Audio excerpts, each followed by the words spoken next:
విజయవాడ వీధుల్లో ఇప్పటికీ వినిపించే పేరు బెజవాడ పులి వంగవీటి మోహనరంగ.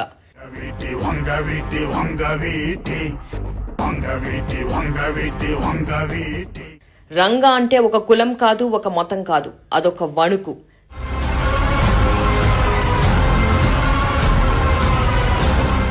శత్రువుల గుండెల్లో రైళ్లు పరిగెత్తించిన ఆ పేరు వెనక మనలో చాలా మందికి తెలియని భయంకరమైన నిజాలున్నాయి. మీకు తెలుసా? విజయవాడలో ఒక సాదాసీదా రిక్షా కార్మికుడు లాకప్ డెత్ అయితే ప్రభుత్వం మీద ఎదురు తిరిగి అన్న వచ్చేదాకా బాడీని కదిలించనివ్వం అని ఒక పేద మహిళ రోడ్డు మీద కూర్చుంది.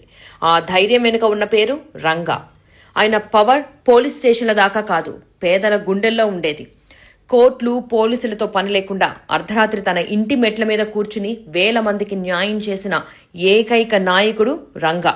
రాత్రి 12 గంటలకు వెళ్లినా ఆకలితో ఉన్నవాడికి అన్నం పెట్టి అన్యాయం జరిగిన వాడికి భరోసా ఇచ్చే నాయకుడు ఆయన. రంగా చనిపోయిన తర్వాత విజయవాడ దాదాపు 40 రోజులు మూతపడిపోయిందంటే ఆయన రేంజ్ ఏంటో అర్థం చేసుకోండి. ఆ రోజుల్లో జరిగిన నష్టం అక్షరాల 800 కోట్ల నుండి 1200 కోట్ల వరకు ఉంటుందని టాక్. ఇండియన్ హిస్టరీలోనే ఒక నాయకుడి కోసం ఒక నగరం ఇంతలా తల్లడిల్లిపోవడం ఇదే మొదటిసారి. ఆయన చేసిన దీక్ష తన కోసం కాదు, పేదవాడికి ఇంటి పట్టాల కోసం. చనిపోయే ముందు క్షణం వరకు నాకు ప్రాణభిక్ష వద్దు, నా ప్రజలకు నీడ కావాలి అని కొట్లాడిన మొండిఘటం ఆయన.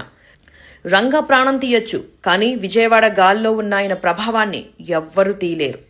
నేటికి బెజవాడలో రంగా ఫోటో లేని ఆటో ఉండదంటే అది ఆయన సంపాదించుకున్న ఆస్తి.